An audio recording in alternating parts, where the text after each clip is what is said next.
Pode vir para cá também. Queria agradecer aqui enormemente a presença da Eliana Kátia, do SLU, que é uma parceira de longo prazo já aqui da Codeplan, dessas pesquisas que nós temos feito utilizando o nosso serviço de telefonia para coleta de dados de opinião pública da população do Distrito Federal. O SL1 foi talvez o nosso primeiro parceiro, não é? E acho que foi isso mesmo, né? Então é uma felicidade tê-la aqui. Nós incluímos algumas perguntas já dos questionários que tratamos anteriormente com a SLU nessa nossa nova empreitada, tá? Agradeço também, obviamente, a presença de todos os demais convidados. Eu vou fazer essa apresentação rapidamente. Ela é bastante simples, pessoal. Ela traz só as variáveis descritivas, né, as porcentagens do estudo que nós fizemos em fevereiro, que tentou focar nesse tema, não é, na tentativa, né, melhor dizendo, de mensuração do que seriam os componentes desse comportamento sustentável no Distrito Federal, que traz 3 dimensões aí muito claras, não é?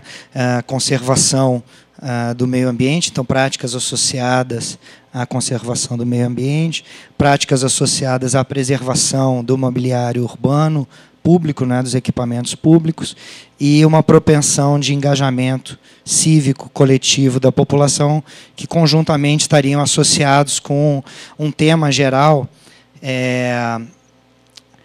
voltado, não é, para problematizar a responsabilidade da sociedade sobre seu próprio bem-estar. Esse é um dos princípios motivadores dessa pesquisa, de tentar entender como a população do DF pensa o papel que a sociedade tem tido na melhoria da qualidade de vida da população aqui do Distrito Federal. Então, volta o nosso olhar um pouco para a sociedade e distancia o nosso olhar, de uma certa forma, do Estado. Tá? Então, essa é a motivação que está por trás desse trabalho. A minha apresentação aqui, eu vou avançar um pouquinho mais nessa discussão sobre objetivos, motivação e conceitos. Vou detalhar um pouco da coleta de dados e da metodologia, falar desse conceito de desejabilidade social, que ele é um elemento importante para a gente entender os padrões de resposta que as pessoas dão em pesquisas desse tipo e como lidar com esse possível viés. Obviamente, discutir os resultados que, em geral, aqui eu já adianto, não é, trazem uma visão bastante negativa do cidadão, da cidadã do Distrito Federal sobre os padrões de comportamento, não é, dos seus co-cidadãos, né, e da sociedade como um todo. E depois, na conclusão, né, tentar provocar aqui um debate sobre o papel, não é, de cada um de nós nesse processo de construção de uma sociedade, um local mais sustentável no que tange meio ambiente e equipamento público, bens públicos, né? E, como eu disse, né, focar no papel da sociedade na construção do seu próprio bem-estar e pensando no cidadão como agente desse processo e não exclusivamente como beneficiário passivo desse processo frente às políticas públicas. Então, esse é um pouco da intenção dessa pesquisa. A gente está tentando mensurar, então, comportamentos declarados dos cidadãos, né? A gente está usando pesquisa de opinião pública, tratando, não é, de ações concretas que as pessoas tomam em relação a questões associadas ao meio ambiente, ao espaço urbano e ações coletivas. Tá? Esse é o tripé que orienta um pouco a lógica de construção disso que seria um comportamento considerado sustentável, né? Ou voltado para a sustentabilidade ambiental e urbana, né? A gente parte desse pressuposto aqui, que a sociedade tem responsabilidade. Eu acho que a ideia-chave aqui é justamente de tentar entender qual é a visão que o cidadão comum tem, não é, da sociedade como um todo, se ela, de fato, apresenta traços de responsabilidade sobre resultados concretos que nós vemos, como, por exemplo, depredação de equipamentos públicos, como, por exemplo, descuido com o trato, não é, de resíduos sólidos, do consumo da água. Então, um enfoque bastante concreto, mas dentro dessa lógica de que a responsabilidade pelos resultados e as consequências que nós vemos no dia a dia estão associados à ação de atores específicos. Não são fantasmas que estão depredando paradas ou jogando lixo no chão. Tá? Então, é pensar quem é, de certa forma, responsabilizado por isso. Aí os conceitos chaves, de forma muito simples, né? A ideia de conservação aqui muito voltada para a proteção da natureza, e a gente enfocou em 2 temas que são importantes. Cabe destacar aqui que a motivação maior, né, talvez, para fazer esse estudo é a questão da ocorrência do Fórum Mundial da Água aqui a partir da semana que vem. Então, nós queremos trazer esse tema da sustentabilidade até como uma forma de nos inserirmos nesse debate que vai ocorrer na cidade a partir de sábado. Então, nós focamos muito no consumo de água e no tratamento de resíduos sólidos, até porque também são pesquisas que nós pretendemos continuar desenvolvendo em parceria com a DASA e com a SLU. Então, nosso enfoque tem também esse viés um pouco mais pragmático, no sentido de talvez orientar também os órgãos de governo acerca das suas ações específicas. Tá? Então, voltamos nosso olhar para a água e para resíduos sólidos. Preservação entendida como a manutenção, não é, do bom estado de uso de equipamentos públicos, então preservação voltada para a lógica urbana, do cuidado, não é, com o que é um bem público tangível, não é, e de novo a ideia de responsabilidade sobre o bom estado e o bom uso desses equipamentos públicos, e a ideia de engajamento coletivo como um terceiro elemento aqui, voltado para essa preocupação com o interesse coletivo, com o interesse comum, e focando na ideia de cooperação e colaboração, não é, para atingir metas coletivas. Então, a gente está propondo essa ideia de um comportamento sustentável que fosse embasado na lógica de responsabilidade sobre o interesse, sobre aquilo que é comum, seja urbano, seja ambiental. E a proposta é realizar uma radiografia desses comportamentos baseado em pesquisa de opinião pública. Os dados foram coletados em fevereiro, não é, aqui desse ano. Nós entrevistamos 2.683 pessoas, uma taxa de resposta de 35%, que é mais ou menos o que a gente tem tido nas nossas pesquisas de opinião pública, e é estratificada por região administrativa e depois foi ponderada por região administrativa. Não é isso, Bruno? Eu acho que no final a gente acabou ponderando por região administrativa e não por idade, sexo, escolaridade. Tá? Isso aqui precisa ser revisto. Um conceito que a gente se preocupa quando a gente está trabalhando com declaração sobre comportamentos, sobre ações que as pessoas tomam, é essa ideia de desejabilidade social, que é um tipo de viés de resposta, né? A pessoa, quando vai responder um questionário, ela tende, não é, a levar em consideração o que é tido como aceitável socialmente para um certo comportamento. Então, nos estudos de ciência política nos Estados Unidos, as pesquisas que perguntam sobre se você votou ou se você vai votar sobreestimam o voto, porque o voto é tido como um comportamento desejável do cidadão. Mas ele não reflete, de fato, a realidade do voto, né? As pesquisas que medem quem votou nunca batem com o dado concreto do resultado da eleição. Muito mais gente diz que foi votado do que de fato votou. Então, a desejabilidade social é uma distorção do padrão de resposta que sobre-representa comportamentos desejáveis e sub-representa comportamentos indesejáveis. Tá? Então, se você pergunta sobre consumo de drogas ou de álcool, tendem a subestimar, por exemplo, o uso real dessa questão. E isso é um problema para o tipo de pergunta que a gente está fazendo, porque elas tratam em questões que têm essa possível interferência de uma percepção do entrevistado sobre o que é desejável do ponto de vista social. Como, por exemplo, jogar lixo na rua não é desejável do ponto de vista social. Certo? Consumir mais água do que você precisa não é desejável do ponto... Então, as pessoas tenderiam a mascarar suas respostas de acordo com esse entendimento do que é socialmente desejável, né? A gente tentou corrigir essa questão trabalhando com a ideia de que nós íamos perguntar se a pessoa fazia certa ação, mas também qual era a percepção que ela tinha do resto da população, se a maioria também seguia aquele comportamento ou não. A gente tentou testar para ver se havia uma convergência entre o que eu declaro que eu faço e como eu percebo a sociedade agindo, não é? E esses resultados eu acho que são bastante interessantes, porque mostram uma discrepância muito grande entre o que eu declaro que eu faço e como eu vejo o outro cidadão. Então, vamos começar com a apresentação dos resultados, primeiro tratando dessas medidas sobre conservação do meio ambiente. E aí nós temos uma bateria de perguntas que estão associadas ao uso, né, ao consumo de água na residência, no domicílio. Então, na sua casa, o senhor e a senhora têm fechado a torneira a escovar os dentes. A discrepância, não é, entre o que o indivíduo diz que faz e como ele percebe a sociedade é de 69 pontos percentuais. É essa diferença aqui do sim. Então, ele afirma fazer, o entrevistado, 97% dos entrevistados afirmaram que tem fechado a torneira a escovar os dentes. Tá? Mas eles também declaram que, na percepção deles, só 28% da população, da maioria, faz.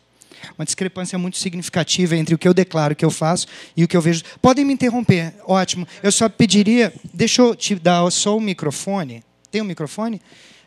Eu até prefiro, como é um grupo pequeno de amigos, eu acho que a gente pode fazer isso de uma forma mais interativa, com perguntas no meio da palestra. Foi? Você se apresenta só, por favor? Meu nome é Rômulo, eu sou jornalista, blogueiro, ambientalista. No caso, esse gráfico aí é uma coisa interessante, conforme você colocou. A pessoa simplesmente ela vê no seu semelhante o seu reflexo interior, mas na fachada ele admite que é bem disciplinado, mas não é nada disso. A segunda parte da pesquisa é a que transmite a realidade do ser humano. É difícil fazer essa afirmação, mas a gente está tentando controlar por isso, por esse fenômeno que você está mencionando.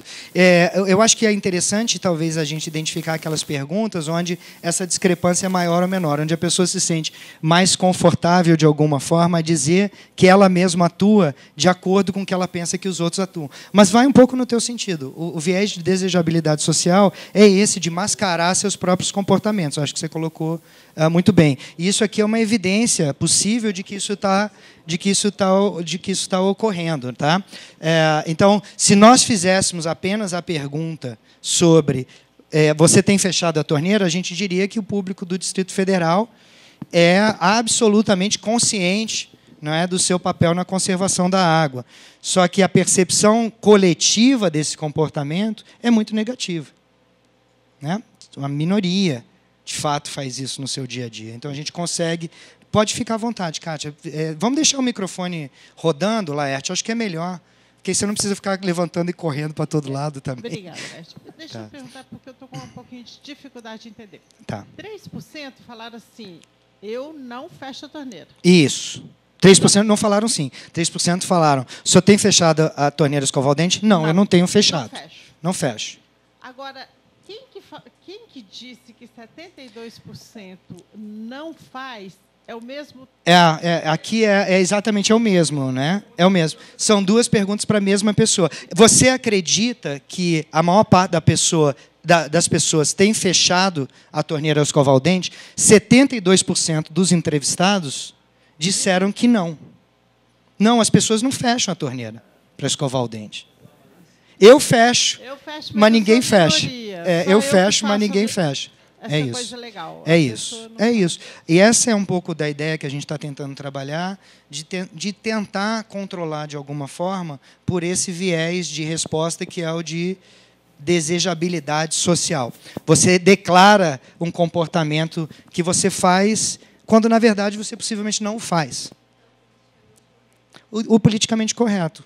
Tá? A ideia da aceitação social é do que é politicamente correto. Resumindo, eu sou homem, eu vejo você e todos aqui como homens. Se eu não sei, não entendi. Dúvida na interpretação do meu semelhante, então não sou o que eu sou. plausível, tá? Eu não vou fazer essa afirmação de forma tão categórica.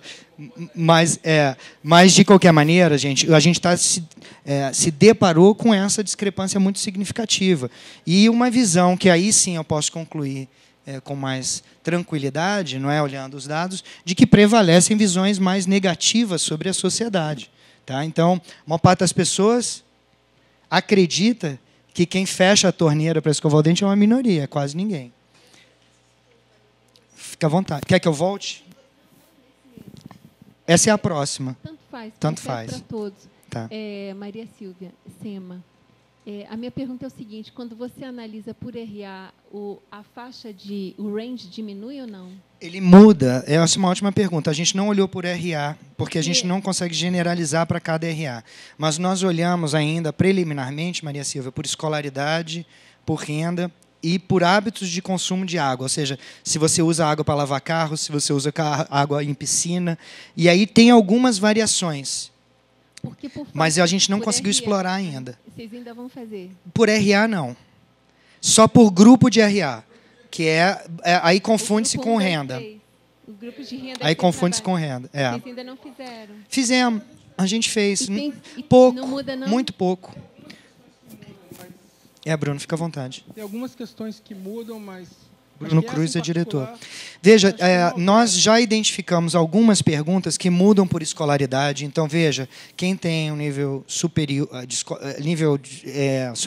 né, completo, tende a ter um padrão de resposta diferente do resto da população, no sentido de que essa discrepância é menor.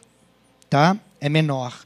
Então, a pessoa tende a admitir, de certa forma, mas a gente não quer entrar muito nisso nesse momento. A gente vai deixar isso para discutir no fórum, porque a gente vai apresentar isso no fórum também. Tá? Aqui é realmente uma primeira versão desses dados, olhando só as descritivas. Mas tem, sim, cruzamentos que são interessantes de se fazer para se pensar essa diferença. A gente não cruzou por idade, Bruno. A gente tem a medida de idade, mas eu não olhei. A gente precisa dar uma olhada.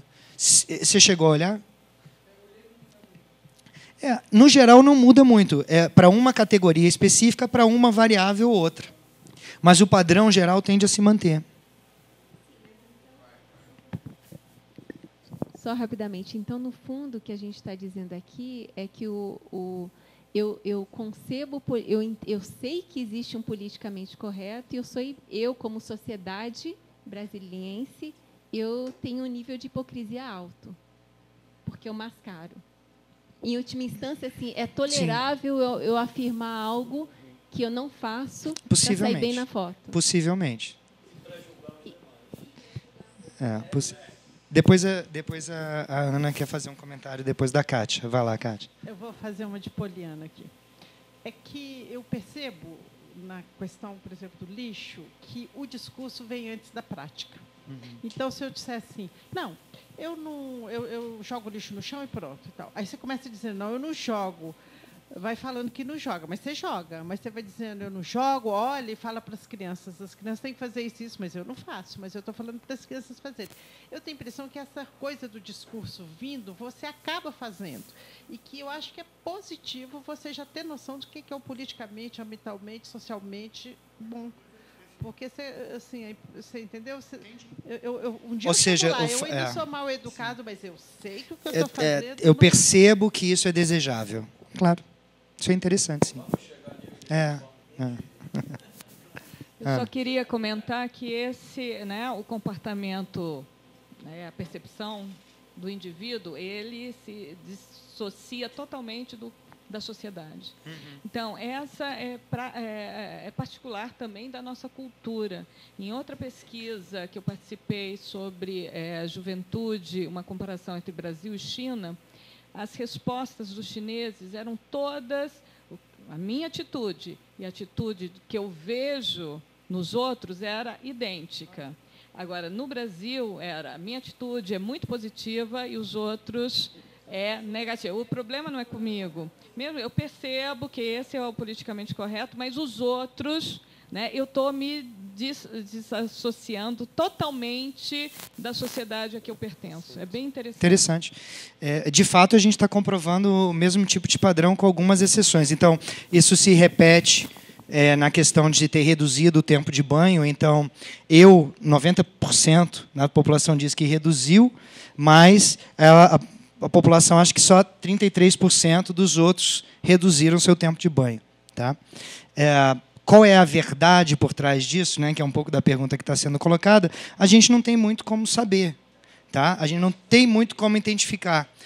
O que eu estou focando é na discrepância. Então, tem algumas questões em que essa discrepância é maior e outras em que ela é menor. Umas as pessoas omitem ou têm um padrão de resposta muito mais diferente do que elas veem a sociedade do que outras questões. Eu não consegui ainda identificar esses padrões, mas eu acho que poderia ser interessante, depois do ponto de vista, dizer, olha, para padrões em questões que são observáveis, mensuráveis, tangíveis, de eu conseguir calibrar, a distorção vai ser menor.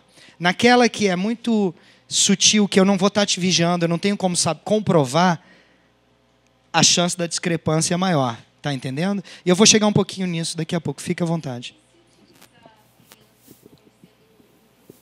Pega o... E se usar as crianças para ser um grupo controle? As crianças até 10 anos tendem a dizer exatamente o que é. O que é, né? Entendeu? Meu pai usa o cinto de segurança? Não, não usa. Isso a gente, na área ambiental, educação ambiental, a gente foca muito por isso. Elas não têm da malícia, hipocrisia. Elas falam como é. Você fecha a água, quando sua mãe e seu pai fecha quando lava a roupa. Não, não fecha. Então, pode ser um grupo controle interessante para pensar depois. Se for, é difícil, mas talvez seja um caminho, né?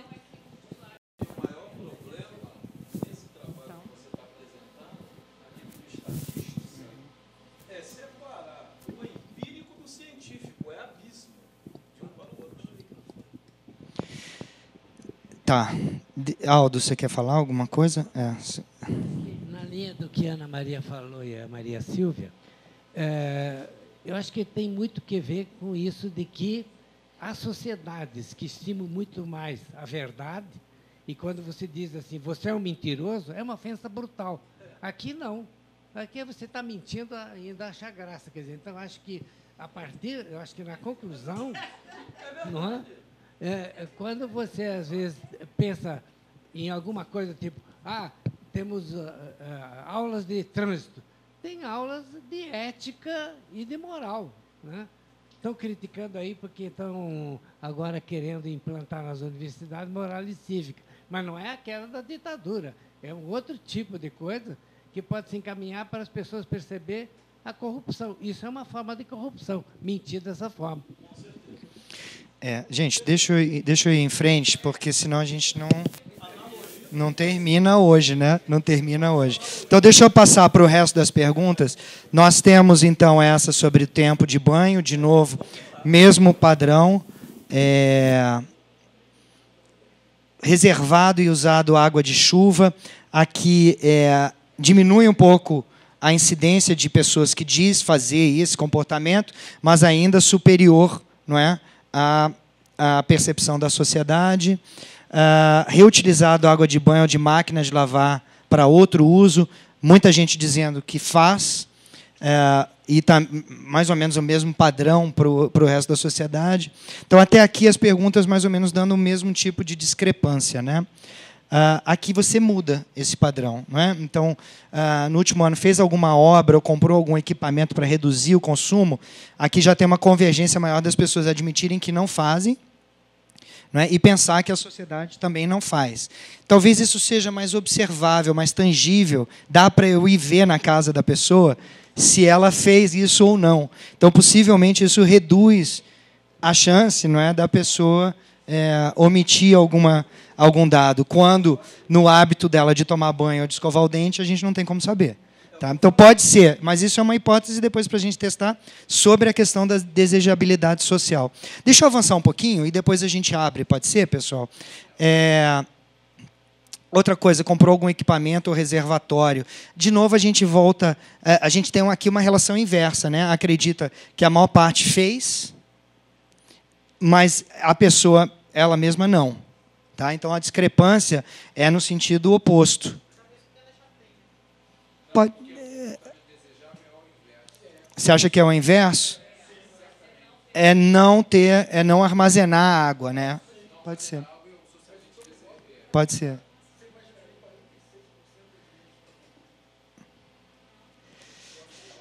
Consertou algum vazamento, é o mesmo tipo de padrão, né? A sociedade faz mais frequentemente do que eu. Tá? É difícil entender, tem que pensar aí depois uma explicação para por que para algumas variáveis as pessoas tendem a sobre-representar seu papel, né, nesse processo e para outras não. Fala. Sério? Tá. Tá bom.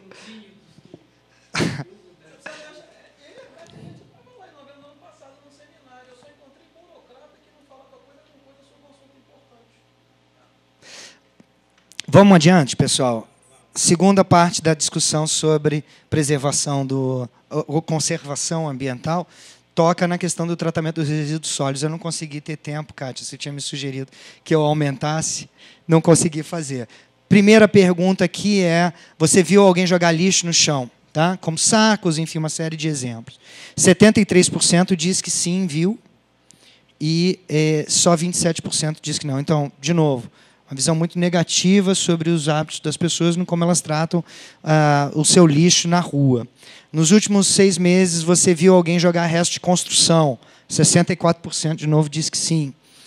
Na sua residência, aí, enfim, duas medidas muito claras de uma visão negativa sobre o comportamento do cidadão no trato do seu lixo. Isso aqui está ordenado, não é, por maior frequência de ocorrência.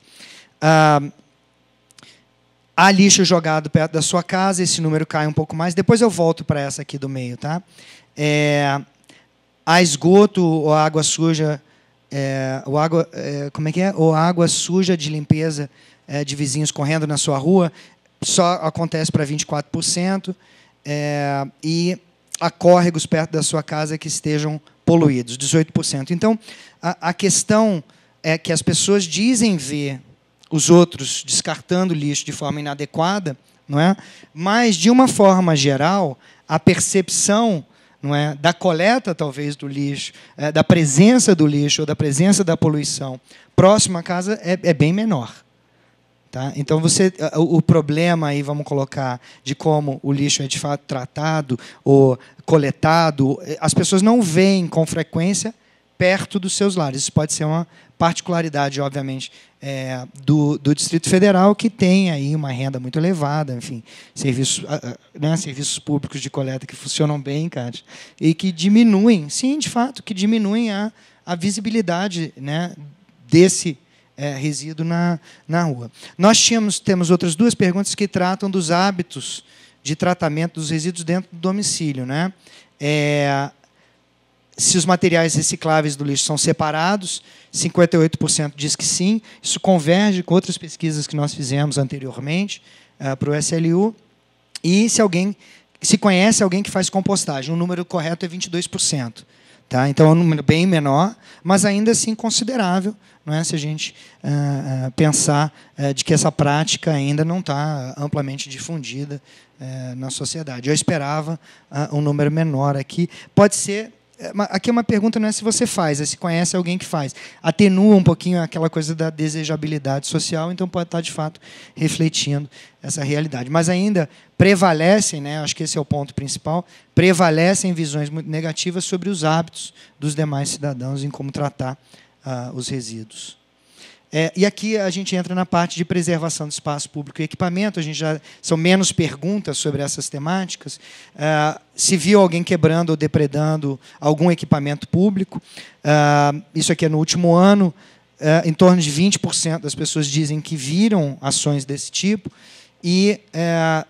Só que 72% dizem que no último mês viu algum equipamento público como o parque está quebrado ou danificado. Então, há uma percepção, embora as pessoas não vejam o ato sendo cometido, elas veem o resultado desse ato com muita frequência no seu dia a dia. Então, isso denota, e obviamente, não é, essas questões elas não ocorrem causadas por fantasmas ou espíritos, né? Elas ocorrem em grande medida pela própria ação do cidadão. Há, de novo, aqui uma confirmação dessa tendência de uma visão bastante negativa sobre o estado, né, dos equipamentos públicos aqui no Distrito Federal.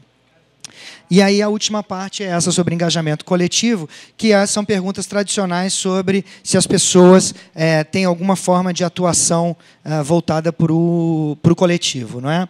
Então, a mais comum é fazer doação para associações ou organizações de caridade, 55% diz fazer isso, tá? Que é uma forma de engajamento coletivo que não envolve um compromisso individual do seu tempo e da sua energia, mas mais, obviamente, da sua renda. Ligou para avisar sobre vazamentos em via pública ou lixo depositado nas ruas, isso acontece, mas repare com uma frequência bem menor. Então, a primeira forma de ação ela é bem mais comum do que todas as outras, e aí as que são bem menos, não é? Participou de reuniões de condomínio, trabalhou como voluntário em algum projeto comunitário, 1/4 da população dizendo que faz isso, aproximadamente. Participou em algum mutirão para melhorar o lugar onde mora, só 11% falam que já fizeram isso. Então, um compromisso, de certa forma, muito baixo com a condição de vida no seu local de moradia, pelo menos na forma declarada da população, e as menos comuns são doou sangue e fez doação para associações ou organizações de preservação ambiental, práticas também muito raras e incomuns. Ou seja, você tem aqui uma forma predominante de comportamento coletivo, voltado para o coletivo, que é da doação de recursos, ao invés do envolvimento direto e pessoal com ações específicas. Quais são as conclusões? Então, muito simplesmente, né, nesse momento ainda, sem grandes cruzamentos, sem uma análise mais detalhada ou sofisticada da relação entre esses comportamentos e entre essas variáveis, percepção predominantemente negativa da sociedade, tanto no que tange consumo como resíduos sólidos, tá? E tem uma forte indicação de que tem um viés de desejabilidade social nos padrões de resposta das pessoas. Elas sobre-representam aqueles comportamentos que elas consideram politicamente corretos ou socialmente desejáveis, né? Percepção de que os equipamentos públicos são depredados, apesar de ver poucas pessoas depredando, a percepção geral é de que os equipamentos públicos não estão em bom estado na sociedade, e um engajamento coletivo bastante limitado, principalmente a doação de recursos para entidades de caridade, tá? Que é a prática mais comum. Então, quando você pensa, e aqui a gente provocar, né, um pouco esse nosso debate, você tem comportamentos pouco sustentáveis na sociedade do DF, e eu acho que isso leva a gente a repensar, né, o papel que cada um de nós tem na conservação, preservação dos bens públicos e nosso compromisso com as ações coletivas, e aí repensar o papel da sociedade na construção do seu próprio bem-estar. A gente é muito voltado para demandar do governo e do Estado ações sempre de solução desses problemas, e raramente nós discutimos as responsabilidades de cada um de nós na atuação, na preservação do meio ambiente, da conservação do meio ambiente e preservação do espaço público. Pouco engajamento coletivo para se atingir essas metas. É isso, tá, pessoal? É uma primeira pesquisa que a gente está fazendo sobre essa temática, muito inspirada pela vinda do Fórum para Brasília. Eu agradeço a presença e a participação de todos, e vamos abrir agora para continuar essa nossa discussão. Eu peço desculpas que eu tive que interrompê-los, a conversa estava ótima, mas senão eu não terminava hoje, tá? Obrigado. Quem mais? Vamos.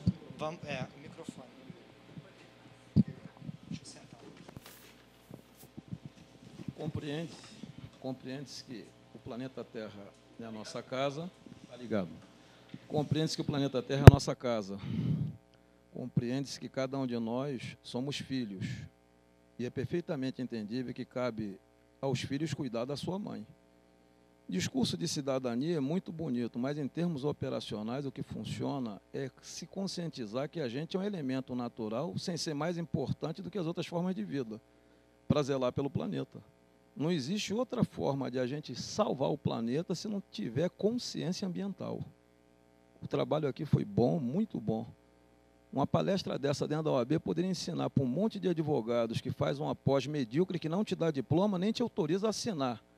Para fazer a porcaria de uma pós, você faz um mestrado, que é um quadro de acesso a um doutorado. Aí o cara chega com a pós, sendo advogado dentro da OAB, nunca resgatou um animal. Eu tenho um ONG com 700 cachorros, nunca plantou uma árvore, nunca salvou uma nascente, e o indivíduo se acha um gênio, cara, no meio ambiente. Aí é difícil. Aí é difícil.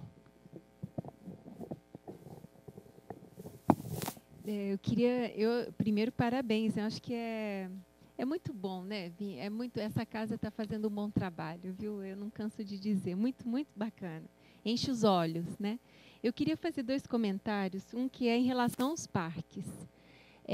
Os parques, vocês colocaram aqui tudo junto, depredação, e acho que tem uma diferença. Por quê? Porque parque, muitas vezes, a gente tem tido vários parques que têm ação coletiva da associação de moradores, de pintar, atualizar, e depois, de novo, a coisa fica sem manutenção, e a degradação, às vezes é por depredação, às vezes não é por depredação, é mato alto. Então, assim, não é. Aí eu acho que nesse quesito tem um grau de responsabilidade do poder público que está misturado com a responsabilidade individual, que pode mascarar algumas coisas. Eu acho que parques talvez pudesse ser futuramente pensado de outra maneira. A segunda coisa é que eu estou muito, muito pensativa há muito tempo em relação a essa questão do jeitinho, que jeitinho eu dou para me sair bem na foto sem fazer o meu trabalho, né? Que é uma característica muito forte do brasileiro, não digo só do brasileiro, mas do brasileiro em essência. E nesses últimos 15, 16 anos que eu trabalho com ensino de ciência para criança, em trabalhos voluntários, eu percebi que a criança, ela fala o que é.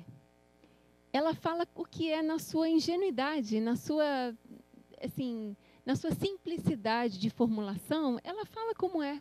Ela ainda não está preocupada com o politicamente correto ainda, dependendo da faixa etária. E eu tenho visto muito poucas pesquisas no século XXI tentando entender quem é essa criança e para onde está indo o comportamento dela, mas a gente já sabe, por exemplo, que as campanhas em escola para o cinto resultaram numa efetividade de aderência ao cinto de segurança na época do Cristóvão muito grande, porque o filho fica lá, põe o cinto, pai, põe, e fala 1000 vezes, e o pai põe o cinto, que cansou de ouvir a criança falar, e não porque ele tem responsabilidade. Então, eu queria perguntar sobre, assim, o que se conhece, eu não sei se tem no Brasil, de usar criança como grupo controle, que pudesse retirar um pouco desse fator, desse viés que distorce, que é o adulto que sabe do politicamente correto, que sabe a distância dele, da prática e do né, que é socialmente aceitável do que ele pratica, usando os grupos de criança que realmente expressam por RA ou por faixa socioeconômica, trazer valor presente, trazer a realidade do adulto e dos domicílios em bases menos distorcidas. Eu não sei se esse tipo de estudo é feito ou se poderia deixar como sugestão para ver se isso é viável, não sei. Posso só fazer uns comentários, senão eu perco o fio da meada também. Eu acho que o propósito da pesquisa, como eu disse, é pensar justamente nossas responsabilidades, né? A gente fala pouco sobre nossas responsabilidades dentro da nossa sociedade, e eu acho que isso é um problema, tá? Porque a gente transfere responsabilidade com muita facilidade para um órgão, para um governo e para o outro, né? Então, eu acho que uma motivação que fica, ou um debate, não é uma lição, um debate, né, que fica posto é até onde a gente tem que assumir a responsabilidade por aqueles resultados que nós vemos no nosso dia a dia que afetam a qualidade da nossa própria vida. Não é? Então, é um pouco essa questão que eu acho que a gente precisa trazer à baila. Isso não exime o Estado das suas responsabilidades. E eu acho que sua colocação é muito boa no sentido de, talvez, aprimorar as perguntas, porque, em alguns casos, você pode estar confundindo aí, a atribuição que é tipicamente do Estado e que o cidadão não pode fazer nada sobre aquilo. Então, Então, eu acho que isso é importante, tá, da gente tentar, numa próxima, aprimorar.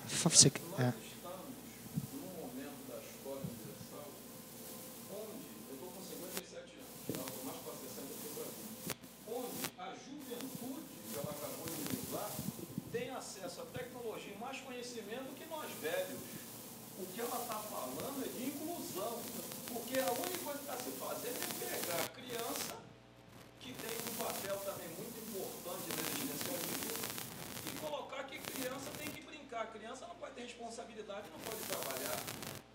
Então, há uma distorção de uma série de valores. O que ela falou é muito importante. Mas, se eu entendi bem, Maria Silvia, o teu ponto, aí era um ponto muito mais voltado para a pesquisa, não é, para entender como podemos capturar reações, comportamentos e resultados, né, que nós observamos no nosso dia de forma mais direta, honesta, vamos colocar assim. Eu tenho dúvidas, Ana, não sei, trabalhar com pesquisa com criança eu nunca fiz. Eu acho que tem questões aí de código, né, de ética na pesquisa que a gente tem que levar em consideração, tem que ter autorização, tem uma série de requisitos que são necessários, que tornam o processo bem mais complexo. Sem falar, obviamente, na própria coleta do dado. Você não vai aplicar um questionário para a criança. Eu sei que tem estratégias diferentes em que a criança desenha no questionário, ou ela escolhe entre desenhos diferentes.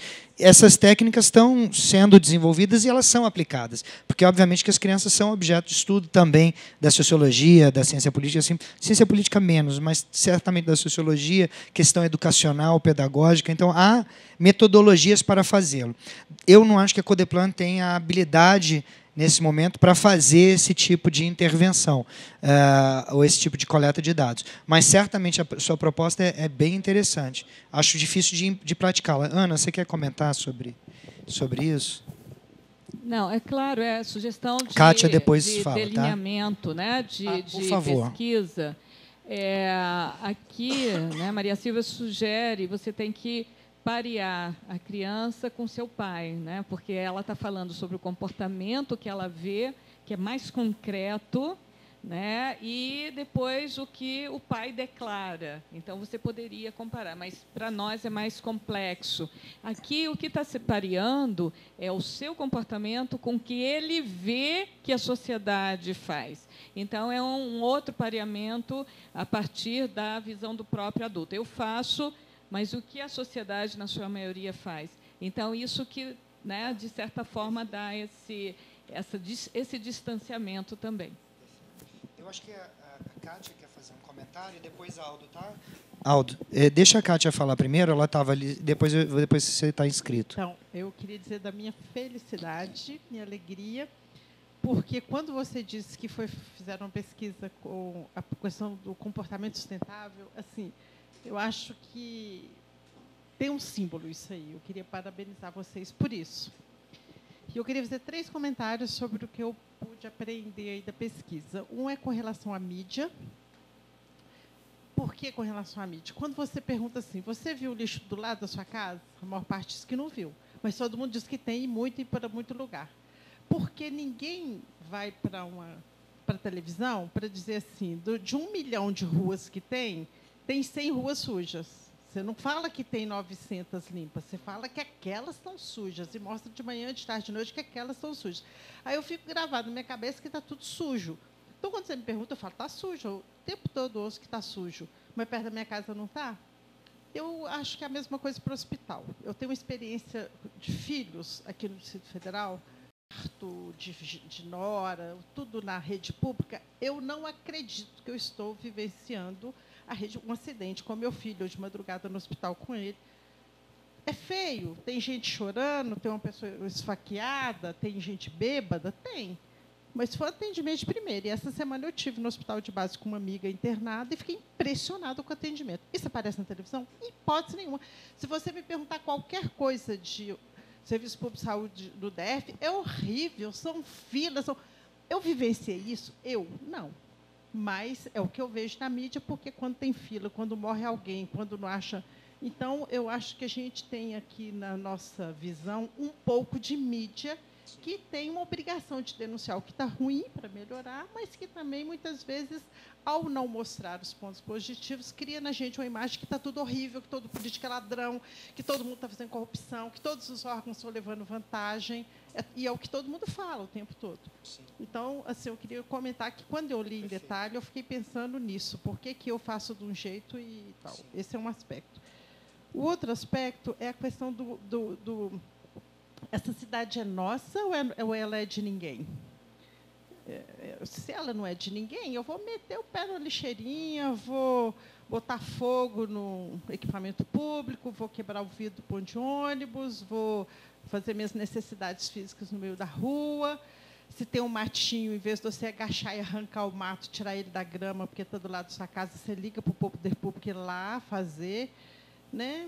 E esse comportamento, infelizmente, é claro que a gente tem vários representantes do Poder Legislativo que compreendem o papel do Legislativo, mas tem vários que não entendem, que te ligam para você tirar 2 saquinhos de lixo e fotografam na porta de uma clínica, um deputado fotografa 2 saquinhos de lixo e pede para você ir lá tirar. Lá no Gama, lá no Guará, lá não sei aonde, porque tem uma visão assim, é o meu irmão, meu primo, meu tio, não sei o quê, que está aqui. Então, é uma questão assim que tudo que diz respeito à rua é do poder público. Já teve o caso de uma pessoa ligar porque tinha um vidro quebrado numa caixinha de areia de um parquinho público. A vontade que dá é de falar assim, seria possível a senhora fazer a gentileza, se abaixar, pegar o caquinho de vidro, colocar dentro de um saquinho de Tetra Pak? Seria possível a senhora colaborar, em vez de ligar para a ouvidoria, porque tem uma garrafa de vidro quebrada num parquinho? Você imagina o que significa você mobilizar uma pessoa para ir lá no parquinho tirar um vidrinho? Porque as crianças vão ensanguentar, porque não sei o quê. Essa visão de que o poder público, uma coisa é você fazer. Agora, a manutenção, né? A pessoa fazer a manutenção da coisa limpa. Então, esse negócio do coletivo, do que é nosso e do que não é de ninguém. E o terceiro, que eu já falei com você, te adiantei por telefone, essa questão assim, que a gente... Aí o SLU vai lá na escola e fala, olha, isso aqui é o plástico, papel, papelão, põe aqui, pororô, pororô. Aí vem a DASA, com a CAESB. Olha, a água é assim, assim, assado. Aí vem o DETRAN. Olha, é assim, assim, assado. Aí vem a saúde, aí vem... E aí, o que vocês abordaram aqui hoje foi uma coisa maior do que tudo isso. É a cidadania. Então, se eu economizo água, a chance que tem de eu separar o lixo, de eu atravessar uma pessoa que está com a cadeira de rodas, de eu dar o lugar para um idoso, de eu catar o vidrinho que está na caixinha de areia do parquinho, lá de não sei aonde, de eu ajudar a pegar o saco, é muito maior. Então, assim, quando você fala comportamento sustentável, respeito, admiração.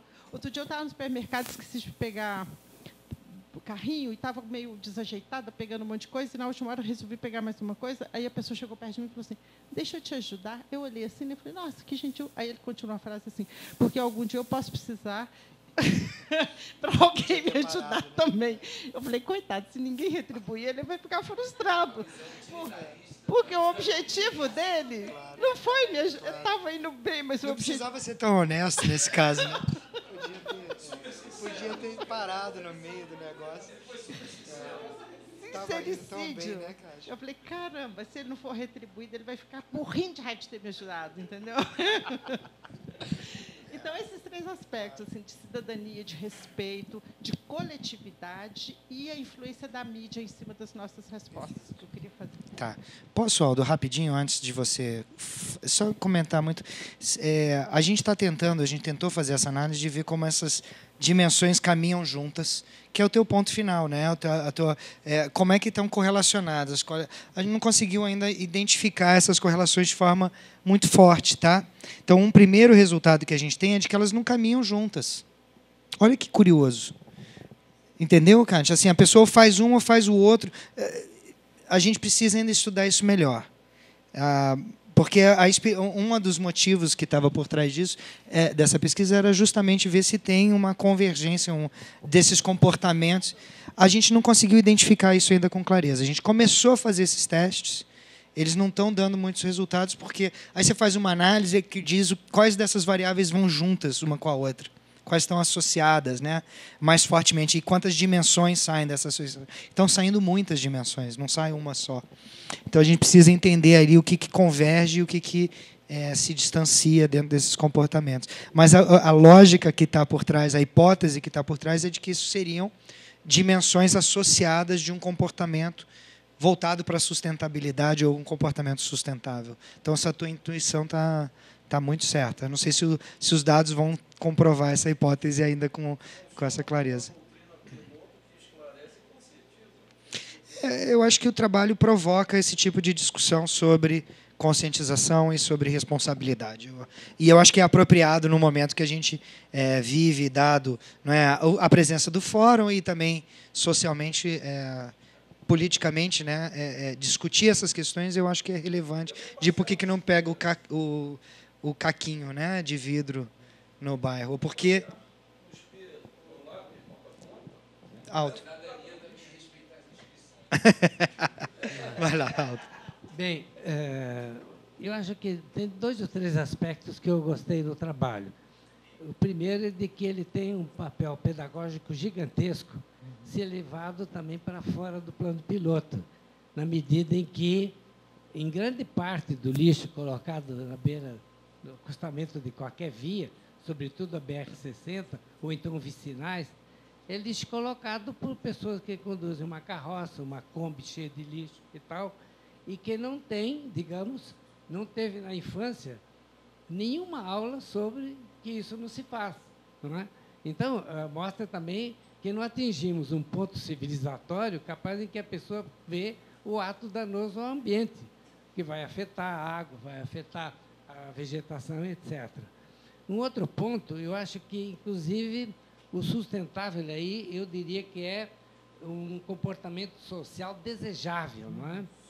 Porque o sustentável, se você traduzir, como eu sempre faço, com durável, o que está aí não é muito durável em função dos prejuízos que causam as águas, a mata, os bichos, não é?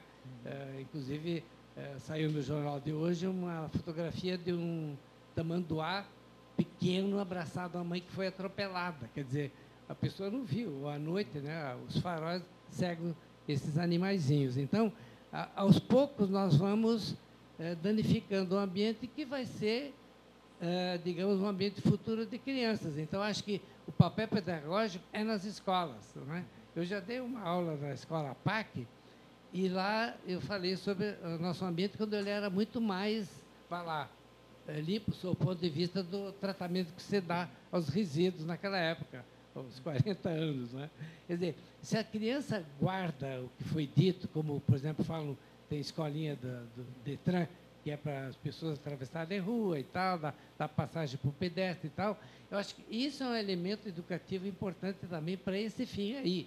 Aí, se é sustentável, eu não sei, porque como está, não é sustentável. Eu diria que o ambiente degradado, como tem em muitos aspectos, e a televisão gosta de mostrar mais isso, concordo com Kátia que um trabalho desse deve ser levado para um jornal, publicado, etc., ou para a televisão, para mostrar que, como hoje de manhã, né, você falou bem sobre outros aspectos da nossa realidade aqui, com certa propositura. Né? Então, o terceiro aspecto é que, então, uma proposta boa é levar para as crianças, porque os carros de hoje já estão vindo com bip, que dá o alarme se alguém não está com cinto de segurança. Substituir esse negócio que está a tecnologia por um aviso de que o que se deve fazer em relação a objetos caídos que devem ser. Agora, um quarto aspecto que eu me lembro é que eu já escrevi um artigo sobre a falta de, como é que eu diria, complementos urbanos. Fazer xixi na rua, porque não tem banheiro público, e quando tem, ele tem cadeado, como tem lá na Sul. Você tem banco para descansar depois de uma caminhada, também não tem. As paradas, quando tem, é um pino, quer dizer, é um postezinho dizendo parada. E não tem abrigo para o sol, para a chuva, etc. Então, acho que isso está se cobrando de Brasília, que tem 57 anos. As que têm 400 ou 500 anos não tem essas coisas. Então, eu acho que é um processo lento, que, começando com criança, daqui a 40, 50 anos pode dar frutos. É isso que eu penso, quer dizer, o papel pedagógico da pesquisa que estou elogiando. Perfeito. Pessoal, podemos encerrar? Eu agradeço enormemente a presença de vocês aqui. Eu acho que a conversa foi muito boa, foi informal e agradável, como tem sido sempre aqui na Codeplan. Um público pequeno, mas um público ativo, né, que é o que a gente quer. E eu desejo uma ótima tarde, e um final de tarde e uma ótima noite para todos e para todas. Obrigado, tá?